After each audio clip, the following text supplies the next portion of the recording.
تو اسلام ایسی بات کا آرڈر نہیں دے سکتا جو انسانیت کے لیے فائدہ کے بجائے کیا ہو، نقصان ہو. تو یہ جو پھوڑنا پھاڑنا ہے نا، اتنا پھوڑ رہے ہو، یہ آپ کی صحت کے لیے نقصان دہ ہے. رسول اللہ صلی اللہ علیہ وسلم نے فرمایا بدترین برتن اللہ کی نظر میں، بدترین برتن جو بھرا ہوا ہو وہ انسان کا معدہ ہے. سمجھ میں نہیں آ رہی بات؟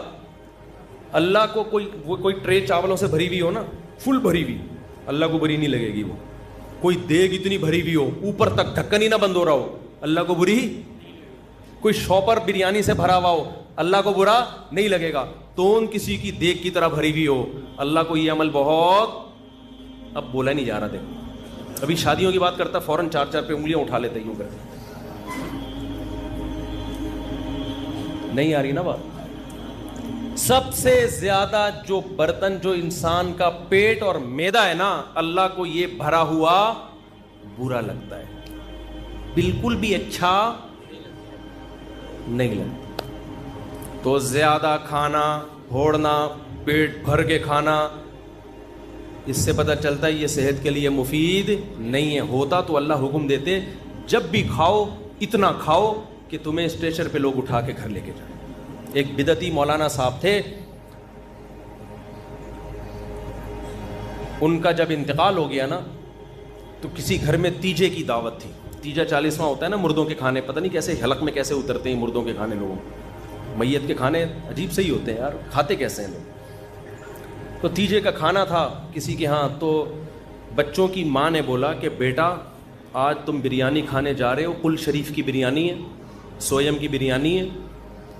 دیکھو اپنے باپ کی روح کو تکلیف نہ پہنچانا، ایسے کھانا جیسے تمہارا باپ کھایا کرتا تھا. تمیز سے کھانا، پھوڑ پھاڑ کے آنا، تاکہ تمہارے باپ کی روح کو قبر میں کیا ملے؟ سکون ملے. بچے گئے کھانا شروع کیا، بہت کھایا، کھائے جا رہے ہیں. ماں کی نصیحت یاد آ رہی ہے، کوئی کھانچا خالی نہیں ہونا چاہیے. اتنا کھا لیا کہ اب چلا نہیں جا رہا. مدت ذلہ العالیہ، جو سامنے آیا کھا لیا. دامت برکاتہم العالیہ، جو ملا کھا لیا. کھا کے جب یہاں تک اب چلا ہی نہیں جا رہا تو ان کا خیال ہوا اب 2 بندے نا ان کو سہارے پہ لے کر آ رہے ہیں، پاؤں کھسٹ رہے ہیں زمین. ان کا خیال ہوا ماں کی طرف سے آج شاباش ملے گی. جب گھر میں گئے ماں نے ایک تھپڑ لگایا، بغیر تو تمہارا باپ اسٹریچر پہ لوگ اس کو اٹھا کے لاتے تھے اور تم چل کے آ رہے ہو، تم نے باپ کی روح کو تکلیف پہنچائی. یہ تو ایک چٹکلا ہے، لیکن آپ شادیوں میں کھانے کا حساب کتاب دیکھو، بہت افسوس ہوتا ہے. میں آپ لوگ کے علاوہ کی بات کر رہا ہوں، آپ کو تانے نہیں دے رہا. خدا کے بندو اپنی پلیٹوں میں اتنا بھرا کرو جتنا تمہارا پیٹ ہے. اتنا بھر لیتے ہیں بعض لوگ ہوس میں کہ کہیں اگلی ٹرپ میں ختم نہ ہو جائے. عزت کے ساتھ 2 نوالے کھا لینا جس میں آپ کو لیگ پیس نہ ملے، یہ ان بھری ہوئی پلیٹوں سے جس میں کوئی کیمرہ لگا کے دیکھ رہا ہو تو آپ کی عزت جائے. خدا کی قسم یہ 2 نوالے بہتر ہیں اس سے. تو اللہ تعالیٰ کیا چاہتے ہیں؟ مسلمان طبیعت سے پھوڑا کریں یا تھوڑا کھایا کریں؟ تو ہماری جو نیچر ہے نا، جو قدیم مذہب ہے، قدیم مذہب اسلام ہے، روزے ہیں، اس میں کم کھانا ہے، زیادہ کھانا نہیں ہے. انسان جب دنیا میں آیا کم کھاتا تھا، بعد میں پھوڑنا پھاڑنا شروع کیا اس نے. اللہ ڈاکٹروں کو بھی ہدایت ہے، ہم سے تو اچھے ہی ہوں گے. میں میڈیکل سائنس میں ٹانگ نہیں اڑاتا، ڈاکٹروں کی فیلڈ ہے. جب کو غریب آدمی بھی جائے گا یہ بھی کھا لو، وہ بھی کھا لو، یہ بھی کھا لو، یہ صبح یہ کھایا کرو. ہم جب اسکول میں پڑھتے تھے تو سائنس کا ٹاپک جب آیا نا تو اس میں ناشتے میں کیا ہونا چاہیے، یہ اتنے مکھن، اتنے ڈبل روٹی، اتنے فلانا. اس پر ڈبل روٹی بھی ہوتی تھی اس میں، اب تو شاید ڈبل روٹیاں نکال دی ہیں ڈاکٹروں نے. پھر دوپہر یہ ہونا چاہیے، پھر شام کو یہ ہونا چاہیے. ہم نے کہا بھائی یہ کیا کر رہے ہیں، یہ کیا کھلا رہے ہیں ہم کو. لیکن ہم سمجھتے تھے کہ یہ ضروری ہے صحت کے لیے. ہمیں قرآن میں حدیث میں 2 ٹائم کے کھانے کا تذکرہ ملتا ہے. ناشتے کا لفظ عربی زبان میں قدیم عربی میں نہیں ہے، یہ بعد میں آیا ہے. یہ گوروں کے، انگریزوں کے دنیا پہ جب حکومت ہوئی ہے نا، اس کے بعد ناشتہ بھی آیا، چائے بھی آئی، بسکٹ بھی آئے، ڈبل روٹیاں بھی آئی. یہ مسلمانوں کا کلچر نہیں ہے. ہمارا کلچر نمکین لسی تھا، کولڈ ڈرنک نہیں تھا. ہمارا کلچر روٹی تھی, اور وہ بھی بغیر چھنے آٹے کی روٹی, چکی کے آٹے کی روٹی. باپ دادا سے پوچھ لو اپنے, ڈبل روٹیاں ہمارا کلچر نہیں تھا. یہ گوروں کے آنے کے بعد ہم, کیونکہ ہم تو اسلام کو فالو کرتے تھے نا, ہمارے باپ دادے. ہمارے حضرت فرمایا کرتے تھے ہم ناشتہ جانتے نہیں تھے ہوتا کیا ہے, ہمیں تو بعد میں جب انگریز آیا ہے نا, ہمارے باپ دادے بتایا کرتے تھے. وہ اس وقت بھی ہمارے حضرت کے دور تک ناشتہ کا رواج نہیں تھا. اب صبح اٹھ کے کہتے ہیں کھانا بہت ضروری ہے, خالی پیٹ نہیں رہنا چاہیے. کچھ بھی نہیں ہوتا میرے بھائی خالی پیٹ سے. بھوک سے لوگ نہیں مرتے, بہت کم ریشو ہے بھوک سے مرنے والوں کا. جتنے لوگ مر رہے ہیں نا, کھا کے مرے ہیں, سارے کھا کے مرے ہیں. شوگر بھوکا رہنے سے ہوتی ہے, کھانا کھانے سے ہوتی ہے. اچھا, لوگ میرے بیان پہ جب اعتراض کرتے ہیں تو ان سے میں ایک بات کہتا ہوں, کائنڈلی کسی بھی چیز کی پوری تحقیق کر لیا کریں اور بندے کا مطلب سمجھا کریں. میں نے ایک دفعہ بیان میں کہا جو میٹھا بہت کھاتے ہیں شوگر ہوتی ہے, تو کسی نے کہا میٹھا کا شوگر سے کوئی تعلق نہیں ہے. مجھے پتا ہے میٹھے کا شوگر سے کوئی تعلق نہیں ہے, میٹھا کھانے سے شوگر نہیں ہوتی, لیکن میٹھا کھانے سے وزن بڑھتا ہے, اور وزن بڑھنے سے کیا ہوتی ہے, شوگر. تو اتنے بیوقوف ہم ہیں نہیں جتنے لوگ سمجھ رہے ہیں ہمیں. میٹھا کھانے سے وزن تو بڑھے گا نا, اور وزن تو ہر بیماری, کینسر وزن بڑھنے سے ہوتا ہے. تو اتنے بیوقوف ہم ہیں نہیں, تبصرہ کرنے سے پہلے تھوڑا سا سوچ لیا کرو. ویٹ بڑھنا ہے, ویٹ تو ویٹ کھانا کھانے سے بڑھتا ہے یا کھانا چھوڑنے سے بڑھتا ہے؟ کھانے سے بڑھتا ہے, کھانے سے بڑھتا ہے. اوپر جتنے جائیں گے نوالے اتنا ویٹ بڑھے. تو اس لیے میں جو اصل بات, یہ میرا آخری بیان ہے نا آج کرنے, پھر میرا سفر ہے, پھر میں رمضان میں آؤں گا, تو یعنی بیچ میں آؤں گا رمضان کی. سنو میری بات, آخری بات بالکل سچی مچی کی آخری. دیکھو یہ جو رمضان ہے نا, اللہ نے آپ کو موقع دیا ہے روحانی طاقت کے لیے بھی اور جسمانی طاقت کے لیے بھی. اس رمضان میں روحانی کام بھی کرو, گناہ چھوڑو. کیا کرنا ہے؟ تمام کبیرہ گناہوں کی لسٹ بنا لو. یہ کرتا ہوں, فحش فلمیں آج کل بہت نوجوانوں میں رائج ہو گئی ہیں, اس کو گناہ سمجھنا چھوڑ دیا ہے.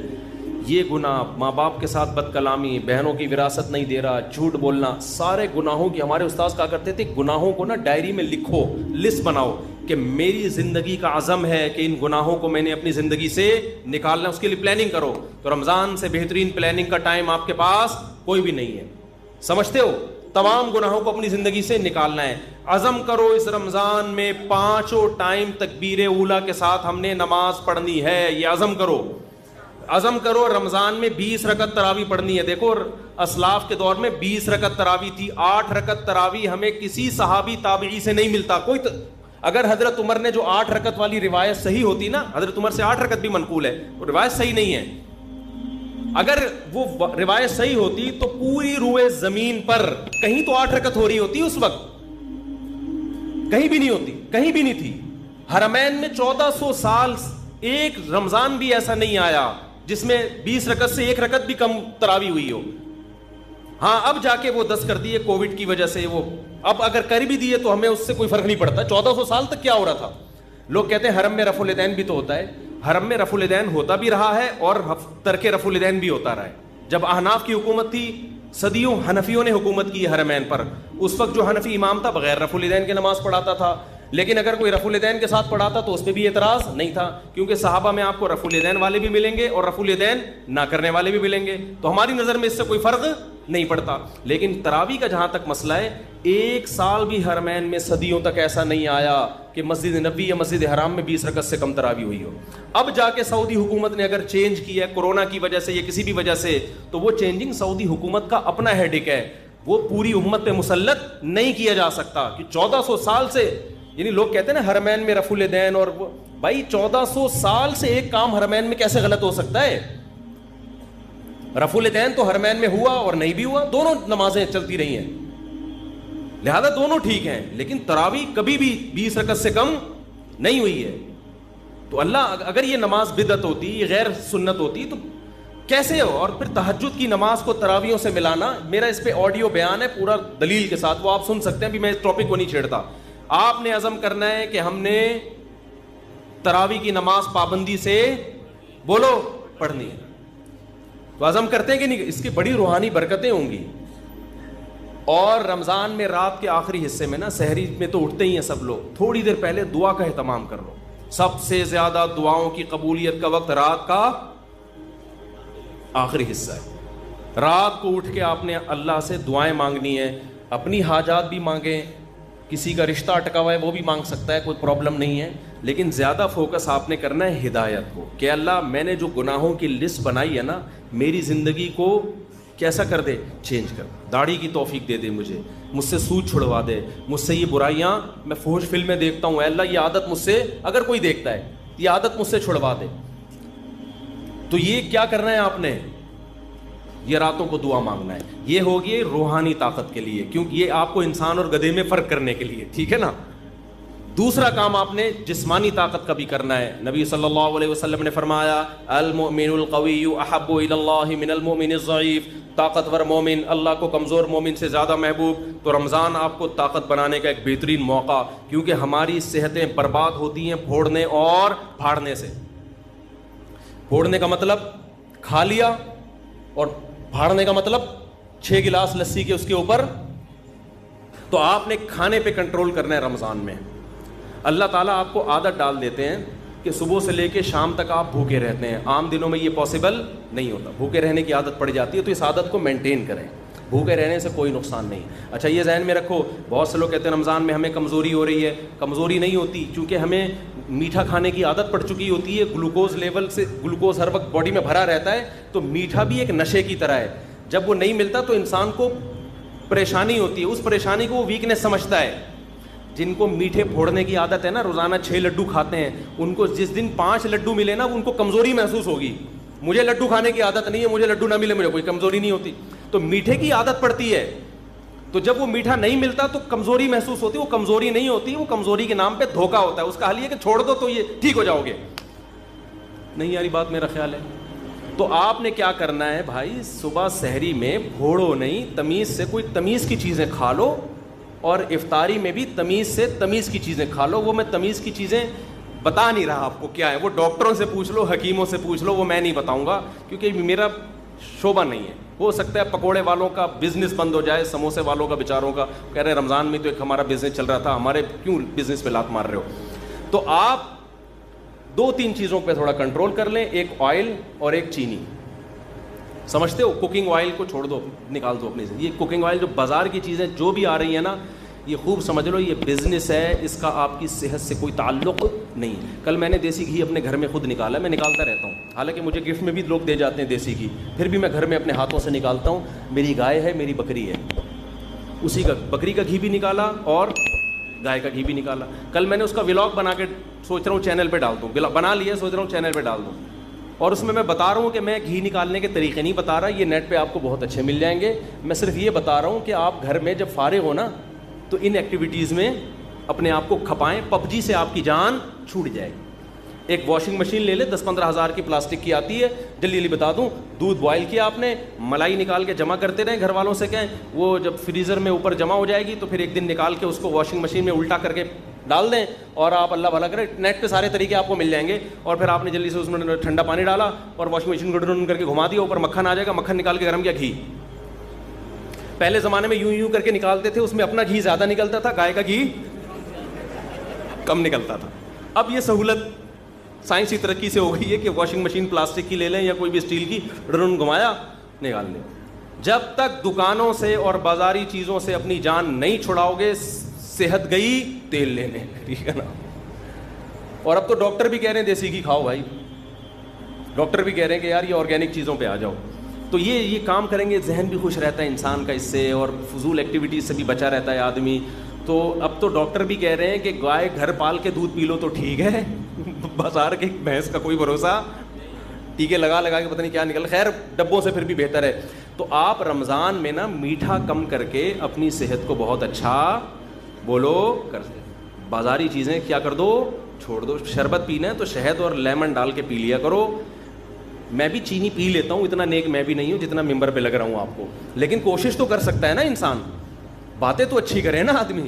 تو اس رمضان میں نا اصل ٹاپک کی طرف آتا ہوں۔ اسی طرح میرے بھائی، انسان کو کامیاب زندگی گزارنے کے چند اصول ہیں، ان اصولوں کا اللہ کو پتہ ہے، اللہ کے پیغمبروں کو پتہ ہے، اور جنہوں نے اللہ اور پیغمبروں کی تعلیمات حاصل کی ہیں اور اہل اللہ کی صحبت اٹھائی ہے، یہ صرف ان کو پتہ چلتا ہے کہ خوشیاں کہاں سے ملتی ہیں اور کون کون سی چیزوں سے خوشیاں چھن جاتی ہیں، کامیابیاں، اوریجنل کامیابی کہاں سے ملتی ہے اور اوریجنل ناکامی کہاں سے ملتی ہے۔ یہ علم اللہ نے صرف اپنے پاس اور پیغمبروں کے پاس، یہ ہے اصل کامیابی۔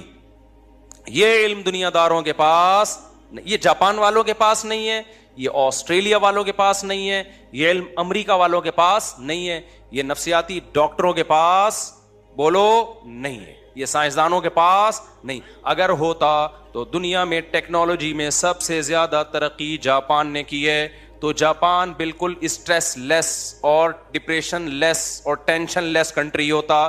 جاپان میں کسی بھی قسم کی ٹینشن کا کوئی سبب نہیں ہے، لیکن فل آف ٹینشن کنٹری اگر دنیا میں کوئی ہے تو سوئٹزرلینڈ ہے اور اس کے بعد جاپان ہے۔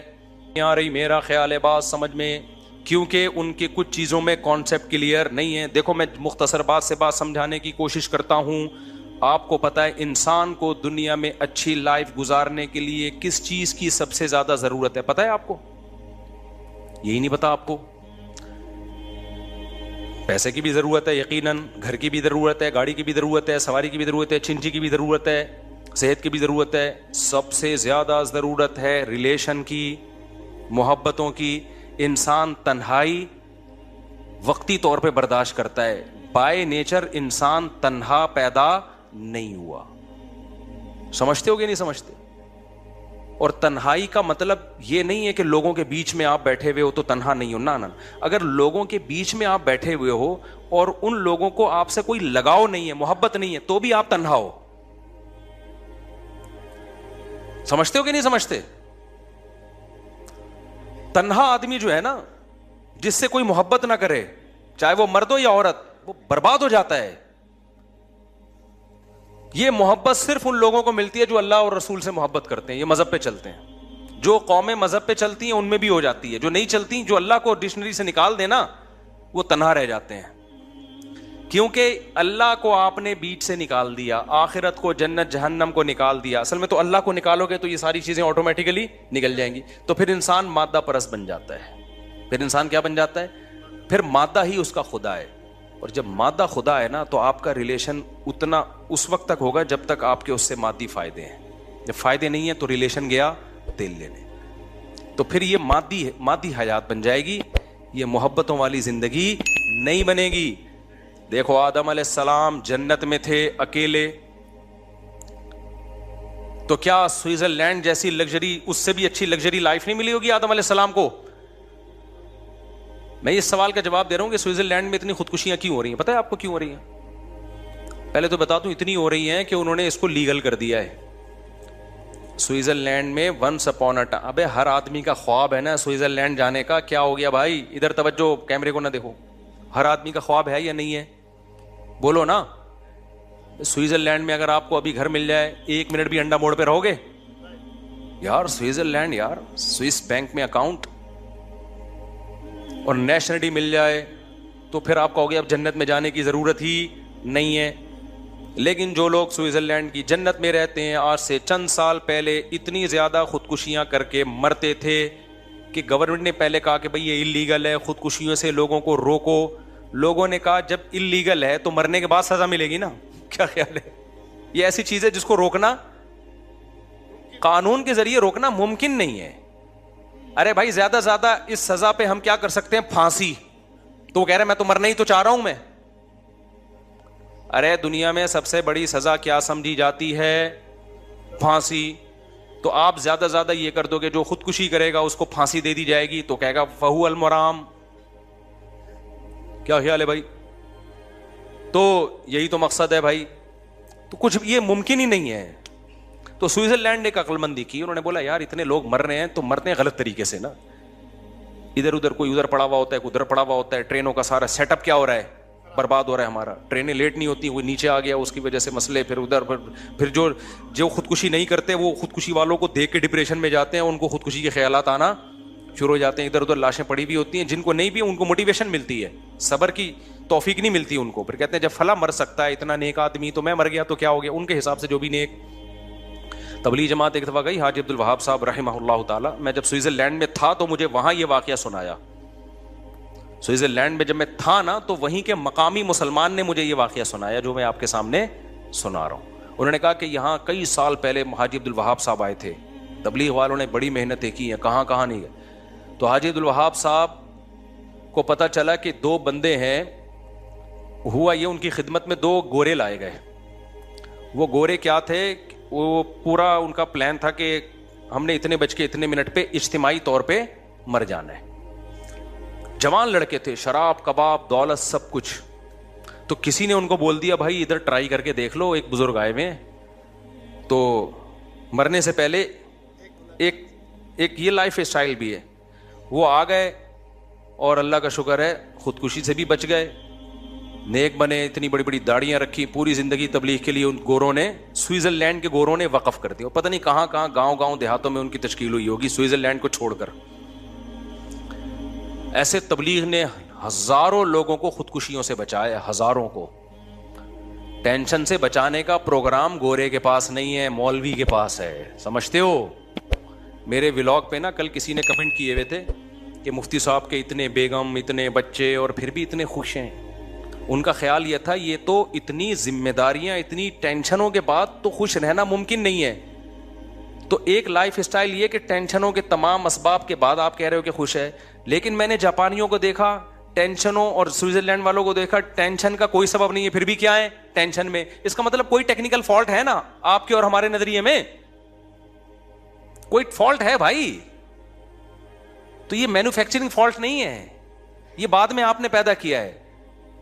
وہ فالٹ یہ کہ آپ نیچر سے ہٹنے میں سکون تلاش کر رہے ہو, اور اسلام آپ کو نیچر کی طرف لے کر آ رہا ہے. بیوی بچے ہونا یہ نیچر ہے انسان کی. یہ ٹینشن چھوٹی ٹینشن ہے, بڑی ٹینشنوں سے بچاتی ہے. خاندان ہونا, محبتیں ملتی ہیں اس سے انسان کو, اولاد ہونا, بچے ہونا, بھتیجے ہونا, بھانجے ہونا, پوتے ہونا, نواسے ہونا, باپ ہونا, بھائی ہونا, بہن ہونا, چاچے ہونا, مامے ہونا, یہ نیچرل ہے.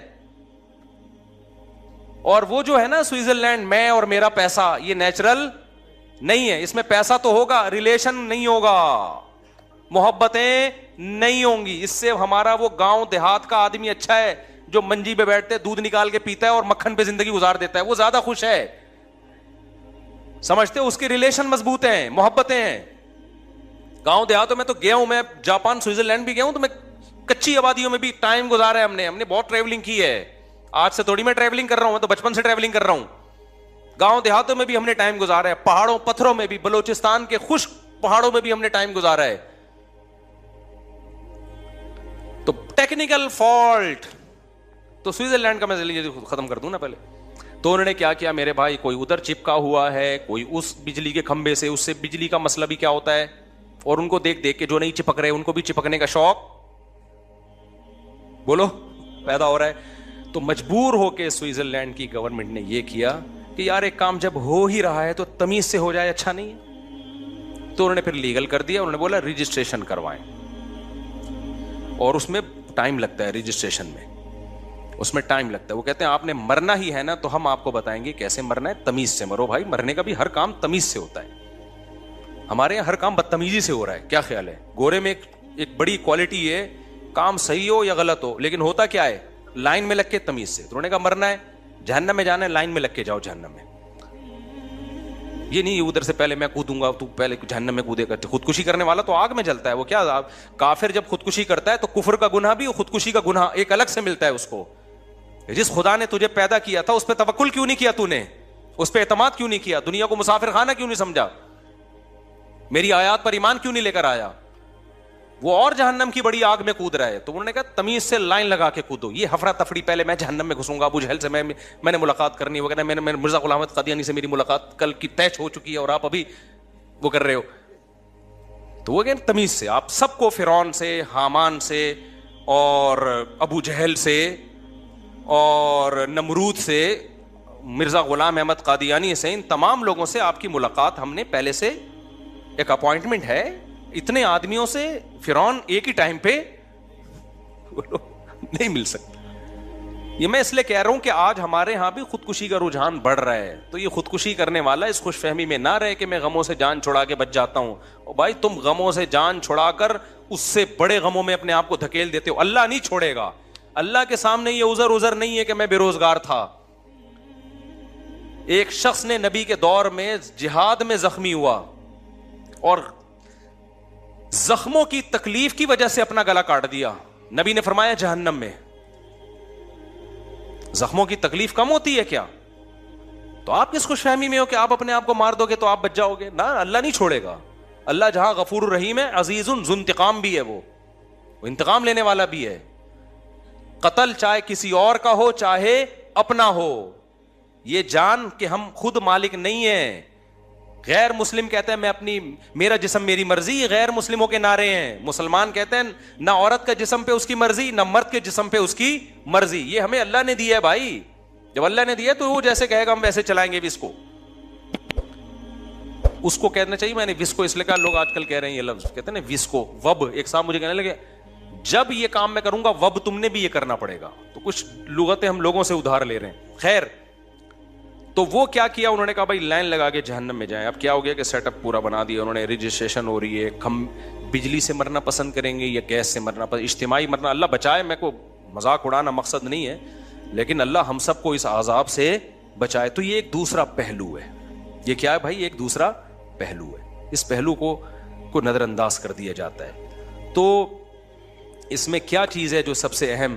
ریلیشن ختم ہو گیا. کیا ختم ہو گیا؟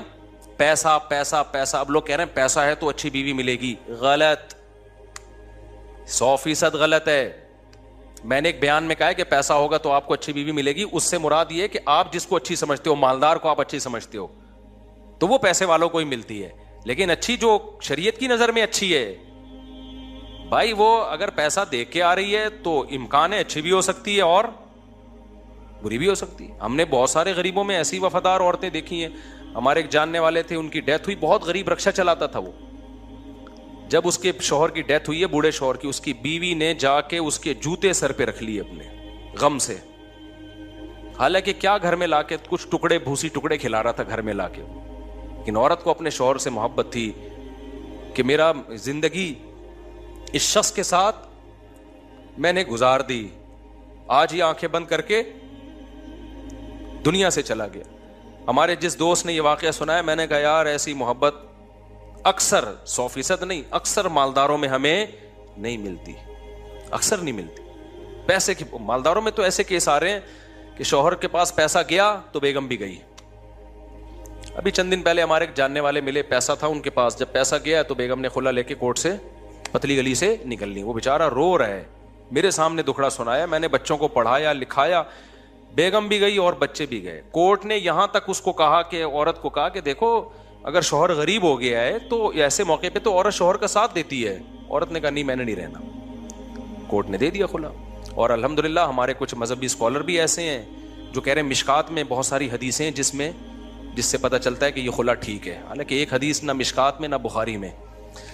ایک تو منجن ہر آدمی لے کے بیٹھا ہوا ہے یوٹیوب پہ, کیا کریں. بیان کے بعد میں ایک واقعہ سناؤں گا. پچھلی جمعے بھی میں نے کہا تھا, پھر بھول گیا تھا. یہ عدالتی خلا پہ ایک واقعہ جس سے جو میں چیخ رہا ہوں نا, یہ خلا کلعدم ہے, تو میں بلا وجہ نہیں چیخ رہا. اور میں جب کانفیڈنٹلی کوئی دعویٰ کرتا ہوں نا اتنا, تو وہ دعویٰ غلط نہیں ہوتا. لوگ سمجھتے ہیں اس کو کیا پتا قرآن و حدیث کا. ہم نے 8 سال میں کیا گھاس کھائی ہے مدرسوں میں؟ 8 سال تو پڑھا ہے اور اس کے بعد 24 سال پڑھایا ہے. تو قرآن و سنت ہی پڑھایا ہے ہم نے, قرآن و سنت ہی پڑھایا ہے. تو میں جو دعویٰ کرتا ہوں نا کہ عامل 2 نمبر ہوتے ہیں, تو اس کا تو علم دین سے تعلق نہیں ہے, اس کا تو تعلق ہے مشاہدے سے. ایک بات, 3 طلاقیں 3 ہی ہوتی ہیں. تو میرے خلاف بہت سارے لوگوں نے کلپ بنائے کہ یہ بڑے بڑے دعوے کر دیتا ہے اور غلط ہے. تو وہ جب میں نے دعویٰ کیا ہے نا, تو وہ ایسے ہی دعویٰ نہیں کیا, اس کے پیچھے دلائل کی ایک مضبوط طاقت ہے. کوئی بیٹھے سامنے تو بتائیں گے ہم آپ کو, اور آپ جو الٹ پٹانگ دلائل دے رہے ہیں ان کی پول پٹیاں بھی کھولیں گے ہم. صحابہ تابعین میں یہ مسئلہ اجماعی تھا, یہ بعد میں اختلاف پیدا کیا گیا ہے. اور اجماعی مسئلے قطعی ہوتے ہیں, ان میں کسی سے فتویٰ لینا جائز نہیں ہوتا. کوئی بھی اہل حدیث اگر 3 طلاق کو ایک کہتا ہے بیوی حلال نہیں ہوگی, یہ میں کانفیڈنٹلی کہہ رہا ہوں, میں مذاق نہیں کر رہا, سمجھ رہے ہو. اور تیسری بات, یہ جو عدالت کے خلے آج کل چل رہے ہیں, اس میں کچھ خلا صحیح بھی ہوتے ہیں جہاں شوہر ظالم ہو اور ثبوت سے ثابت ہو جائے, اور شوہر ایک خاص نوعیت کا ظلم, تھوڑا بہت اونچ نیچ تو ہر گھر میں ہوتی ہے, لیکن جو یہ قانون ہے کہ عورت اپنی مرضی سے جب چاہے طلاق لے سکتی ہے، تو یہ آپشن مرد کے پاس ہے کہ وہ طلاق دے سکتا ہے. اس کو بھی منع کیا گیا بلا وجہ نہ دے، لیکن دے دے گا تو ہو جائے گی. عورت کے پاس اللہ نے طلاق کا حق نہیں دیا. خلا ایگریمنٹ ہے، میاں بیوی کی رضامندی سے ہوتا ہے، شوہر راضی ہوگا تو ہوگا. ہاں فسخ نکاح، عدالت بعض دفعہ فسخ کر سکتی ہے نکاح کو، لیکن وہ چند کنڈیشن میں کر سکتی ہے، چند کنڈیشن میں. یہاں لوگ کہتے ہیں یہ فقہ حنفی ہم پہ تھوپ رہے ہیں. میں حنفی فقہ میں تو ہے ہی نہیں، بہت سخت شرائط ہیں. ہم تو امام شافعی، امام احمد حنبل کے بھی فقہ کو فالو کر لیتے ہیں اس مسئلے میں کہ چلو عورت کو کسی طرح بہت براڈ مائنڈڈ کر کے ہم کہہ رہے ہیں، ہم اس پہ بھی فتویٰ دے دیتے ہیں. لیکن جو آج کل عدالتوں میں سیٹ اپ چل رہا ہے کہ عورت گئی مجھے ہر قیمت پہ خلا چاہیے، اور شوہر میں کوئی معتد بھی، کوئی قابل ذکر ظلم نہ بھی ہو، نہ وہ ثابت کرے اس کو، اور عدالت پکڑا دے. قانون تو یہی ہے کہ عورت اگر نہیں رہنا چاہتی اس کے پاس یہ آپشن ہے، جبکہ شریعت کہتی ہے عورت کے پاس نہ رہنے کا آپشن نہیں ہے. اس کی مرضی کے بغیر نکاح تو نہیں ہوگا، لیکن ختم اس کی مرضی نہیں، ختم شوہر کی مرضی سے ہوگا. اب آپ کو اس پہ اسلام اچھا لگے برا لگے آپ کی مرضی، آپ چھوڑ دو اسلام کو بھائی، چلے جاؤ سوئٹزرلینڈ، آپ چلے جاؤ جاپان اسلام چھوڑ کے، تو ان کا حال دیکھو کیا ہوا ہے. اس میں حکمت کیا ہے کہ عورت کو شریعت نے پابند کیوں کیا ہے؟ یہ حکمتوں پر میں کئی بار بیان کر چکا ہوں. یہ عورت کے فائدے کے لیے، کیونکہ اگر اس کے اگینسٹ چلیں گے نا عورت کا بیڑا غرق ہو جائے گا.